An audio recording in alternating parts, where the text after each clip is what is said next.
वृंदावन के बंदर। वृंदावन में एक दिन प्रभुपाद के सेवक श्रुतकीर्ति ने उन्हें ऊपर की मंजिल पर बने कक्ष में चिल्लाते हुए सुना। वो दौड़कर कक्ष के द्वार पर पहुंचा ही था कि प्रभुपाद का सर उसके कानों में पड़ा। बदमाशों! उन्होंने मिट्टी का एक ढेला उठाकर दरवाजे की ओर फेंका। क्या हुआ प्रभुपाद? सेवक ने प्रश्न किया। बंदर ने मेरे जूते चुरा लिए हैं, प्रभुपाद ने कहा और उठकर दरवाजे की ओर चल दी। उन्होंने कहा, कुछ पेड़े और मेरी छड़ी लेकर आओ।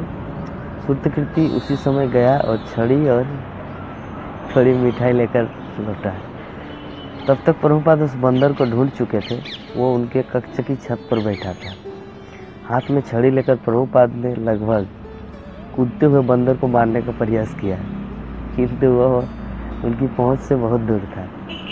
आगे आगे दौड़ते हुए प्रभुपाद को उकसाने के लिए वो चप्पल हिलाता रहा।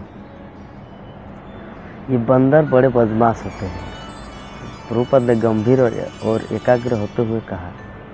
बंदरों के स्वभाव से भली भांति परिचित होने के कारण प्रभुपाद ने अपने सेवक से मिठाई का एक टुकड़ा आगे बढ़ाने को कहा। उसे देखते ही स्वभावानुसार बंदर ने आगे आकर स्लीपर उनकी ओर बढ़ा दिया। वो उनके निकट आया और मिठाई का टुकड़ा छीन कर ले गया। प्रभुपाद और उनके सेवक ने 3 बार प्रयास किया, किंतु हर बार बंदर उन्हें धोखा दे जाता। इसके पश्चात वह बंदर उनकी पहुंच से बाहर हो गया और गुर्राते हुए खीसे निपोने लगा। अंततः वह चप्पल को मुंह से लेकर चबाने लगा। प्रभुपाद, जो अब तक जूता वापस लेने का उत्सुकता से प्रयास कर रहे थे, बोले, इसने तो जूता बिल्कुल बेकार कर दिया। बंदर ने चप्पल की एड़ी तोड़कर बाहर निकाल दी और तलवा उखाड़कर अलग कर दिया। प्रभुपाद अपने कक्ष में लौट गए। वो कुछ और प्रयासों के बाद उनका सेवक भी वापस चला गया। इसके बाद बंदर ने जूता गिराया और भाग गया। कुछ देर के बाद एक भक्त छत पर गया और टूटी हुई चप्पल ले आया।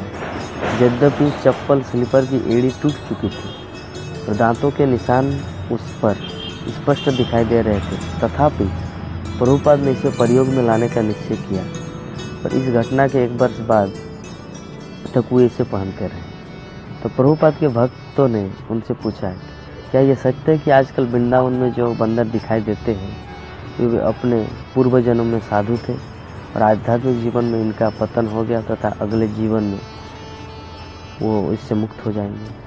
प्रभुपाद ने उत्तर दिया, हाँ, यद्यपि ये बंदर नटखट है और भोजन चुरा कर खाते हैं, तब भी गोलोक वृंदावन में श्री कृष्ण उन्हें ऐसा करने से रोकते नहीं, अपितु स्वयं उनमें मक्खन वितरित करते हैं।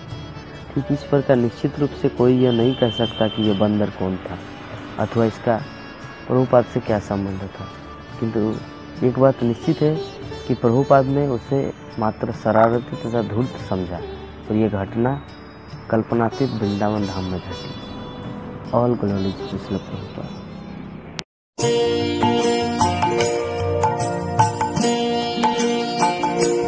हरे कृष्णा कृष्णा कृष्णा हरे हरे, हरे राम राम राम